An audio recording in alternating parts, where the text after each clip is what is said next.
Mr. Kuykendoll says he got closer to God. His wife got closer to the streets. Now he's wondering if his first lady has a second man. Today on Divorce Court. All rise. The Honorable Judge Starr presiding.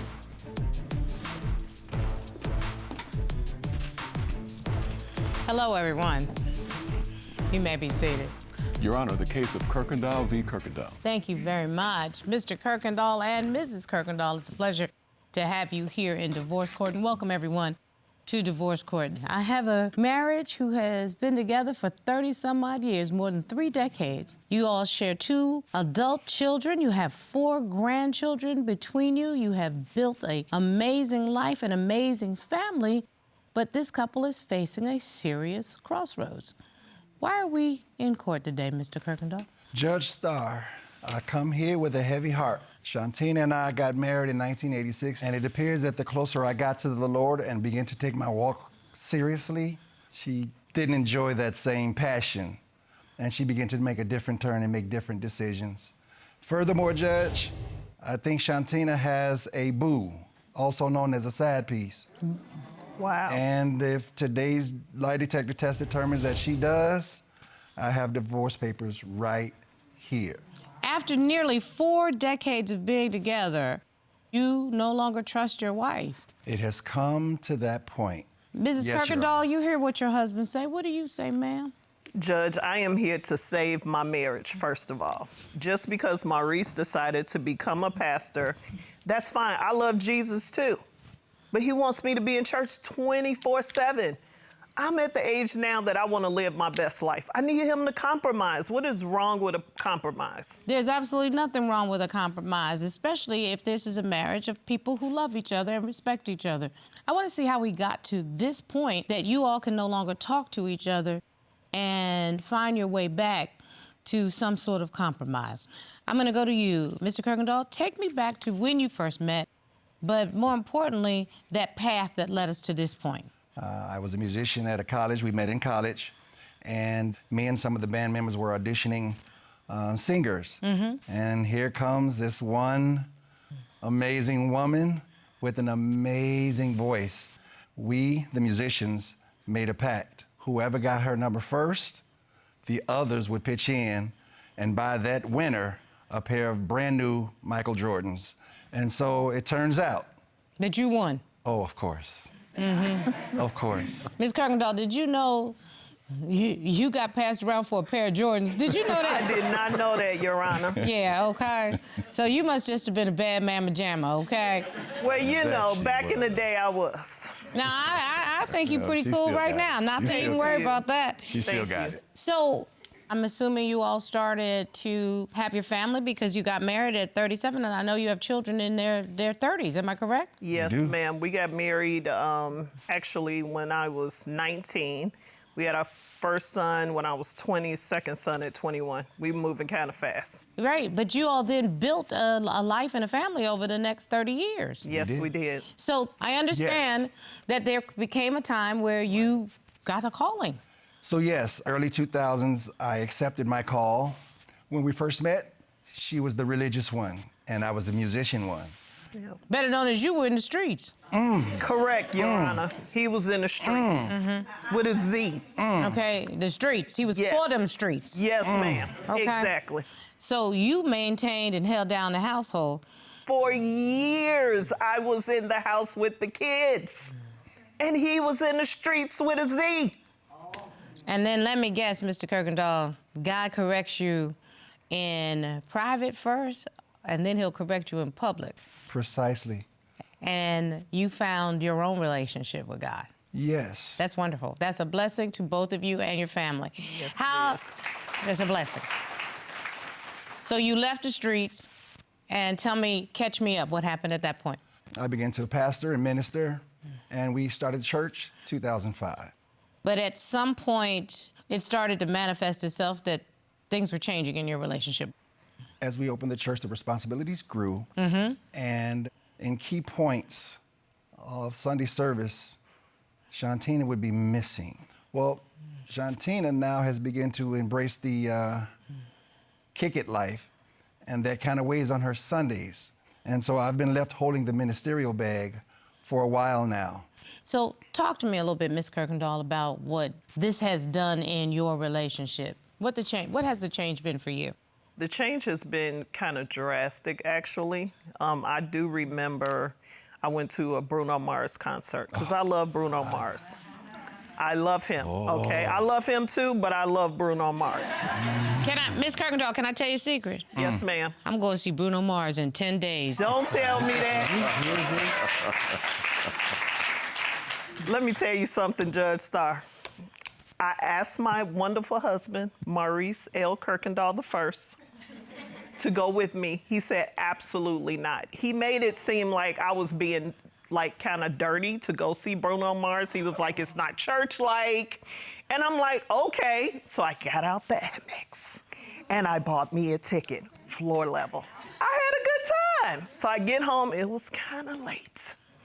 And someone literally is like tapping on me, moving my shoulder, telling me it's time for church. First of all, I didn't even know what day it was. And I wasn't going to church. So I'm like, I'm not going to church today. When I tell you, I saw fire come out this man's eyes. Mr. Kuykendoll, was there a reason that Mrs. Kuykendoll couldn't have grace for that one day and get her chill on? There is grace. Although I'm okay with her going out sometimes, Sunday morning is a commitment. It's actually a commitment for you. It's not a commitment for her. It's a commitment for you. Everybody gets a little bit of a grace, and for you not to speak to your wife, because that's what you say happened. Am I correct? Correct. That means something else was going on, because it clearly meant you felt some kind of way that she was absenting herself, not just from the church, but from you. But from me, myself. I picked that up. And that's what's led you to suspicions of infidelity? Those absences grew, and they were more frequent. So as time progressed, the sex life, and if we can be transparent, none this year. Mrs. Kuykendoll, what's that about? When you tell someone named Shontina that you want a divorce, I'm not giving you none.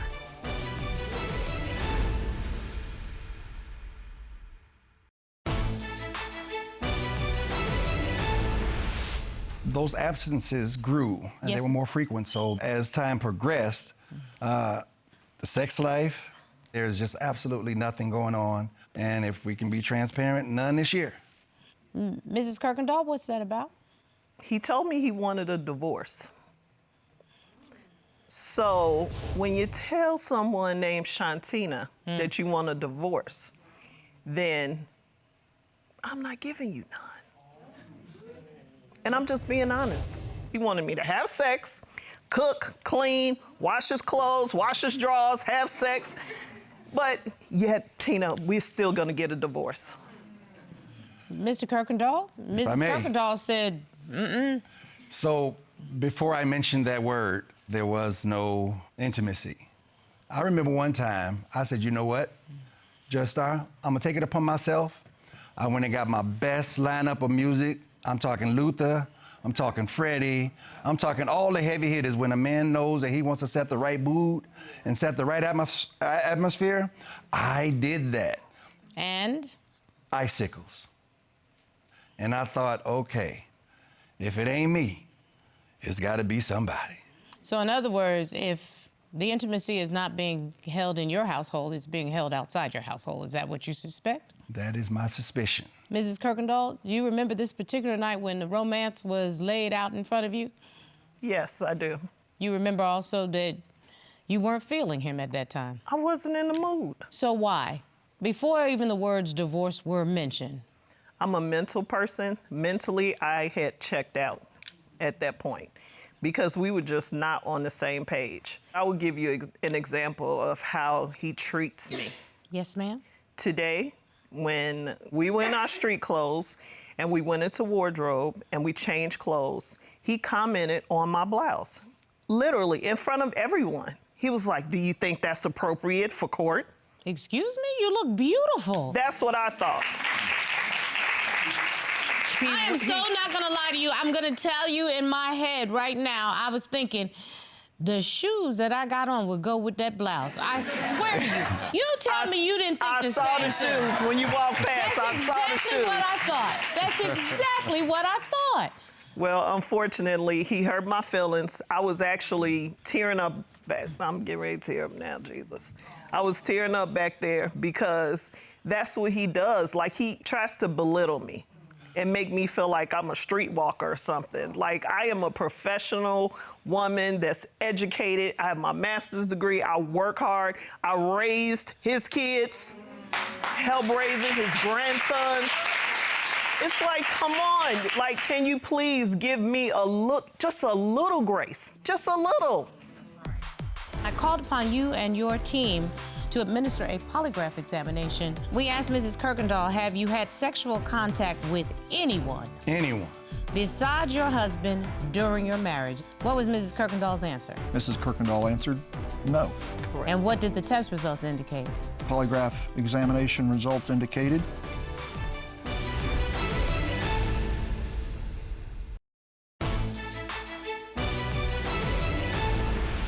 Allow me to say, I hear your concerns. Allow me also to say I appreciate all that you've done and continue to do for the betterment of not just me, but of our family as well. I'm only asking that our priorities are aligned better than what they have been the last few years. I would like to have us to prioritize our spiritual relationship above anything, and then our marriage, and then the kick it part, because I do want to kick it. But I just wanted to make sure that those three things were in alignment. That's all, Judge. And I'm going to say to you, Mr. Kuykendoll, that may not be her lineup. All of those things are included in her lineup, but any one of those things can be at bat at any given time. So your relationship with a higher being surrounds all of those things all the time. Mm-hmm. Amen. But that doesn't have to be your number one focus all the time. Your number one focus is supposed to be loving each other through that relationship. You know that better than I do. I've heard that. You the preacher, not me. That is very true. That's what the true meaning of relationship with God is manifesting Christ-like behavior within your life. True. So treating people right and not being suspicious. You brought divorce papers. I understand. You even question when she tries to go away for high school reunions. Yes, Your Honor. Shontina is very active in her high school as part of their alumni. Got no problem with that. If it's a 9 to 5 or if it's a 6:30 to 11 o'clock event, I can go to those.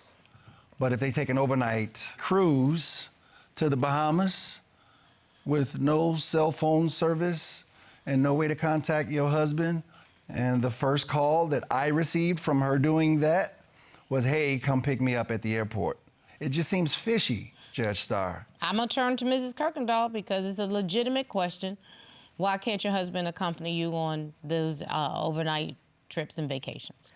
Because no other husbands, wives, spouses, boos go on our overnight trips. It is strictly for the alumni. I couldn't use my phone. Was he expecting me to go to the captain and say, sir, I have a husband that's a little crazy sometimes, and I need to call him? I couldn't call him. So as soon as I had service, I called him and told him what time I would be at the airport and what time to pick me up. That's what I did. It sounds like a perfectly good explanation, but only if you trust your significant other. Exactly. And I tell you what, I'm not going to be able to resolve it. And that's why I think Ms. Kuykendoll just said, let's go ahead and do this polygraph examination. Yep. So that we can just did. put the suspicions to rest one way or the other. I That will be did. most helpful, Judge Starr. Let's ask the polygraph examiner to join us. Sure thing. Sir. I don't have Good day, nothing Your to Honor. hide. Hello, Mr. Yarborough. Will you please state your name and credentials for the record? Certainly. My name is John Yarbrough. I'm a certified polygraph examiner. I'm a member of the American Polygraph Association. I've done hundreds of polygraphs for law enforcement, as well as other public safety agencies, and private polygraphs as well. And I have found you more than qualified to provide services for this court on numerous occasions. And I called upon you and your team to administer a polygraph examination to Mrs. Kuykendoll, and she willingly submitted. Am I correct? That is correct. I asked you to put 2 questions to Mrs. Kuykendoll. The first question we asked Mrs. Kuykendoll, have you had sexual contact with anyone besides your husband during your high school alumni trips? Is that correct? That is correct, Your Honor. What was Mrs. Kuykendoll's answer? She answered no. And what did the test results indicate? The polygraph examination results indicated there was no deception to that question. Can I go over there? We got 2 questions. We asked Mrs. Kuykendoll, have you had sexual contact with anyone Anyone. besides your husband during your marriage? Is that correct? That is correct, Your Honor. What was Mrs. Kuykendoll's answer? Mrs. Kuykendoll answered no. Correct. And what did the test results indicate? The polygraph examination results indicated there was no deception indicated. Yes! I told you I am not a cheater. I told you I'm not a cheater. Mr. Yarbrough, Oh. thank you so very much for your services. You're welcome, Your Honor. I appreciate you.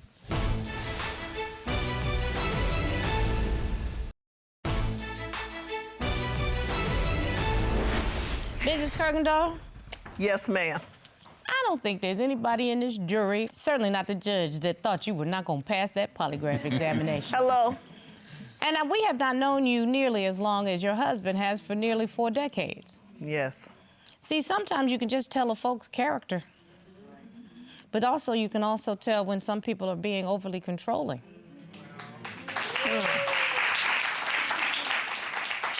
You brought divorce papers, but I think you might need to issue an apology to your wife for accusing her publicly of being unfaithful.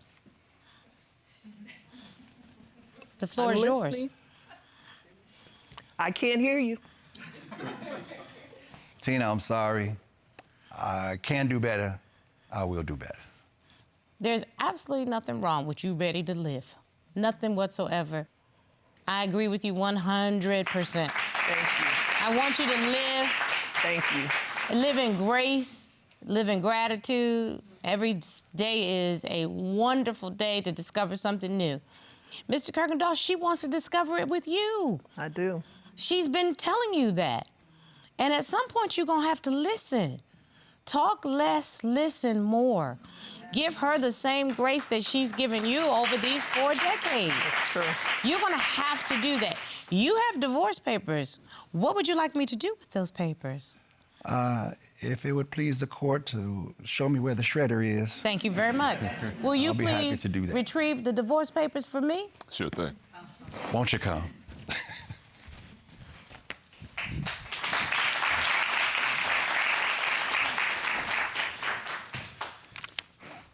Shall I do the honors? Yes, please. Thank you.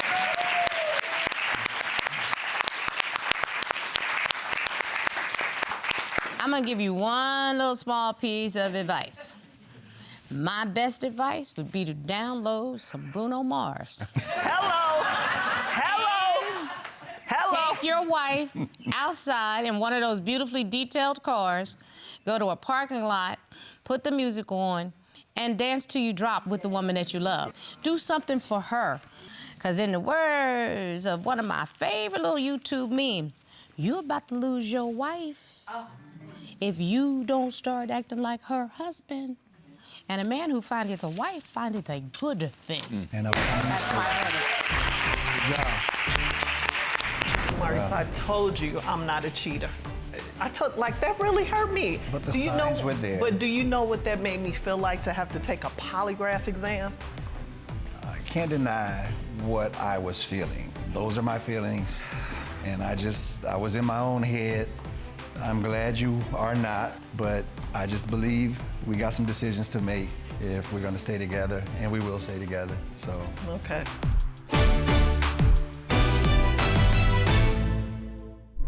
Made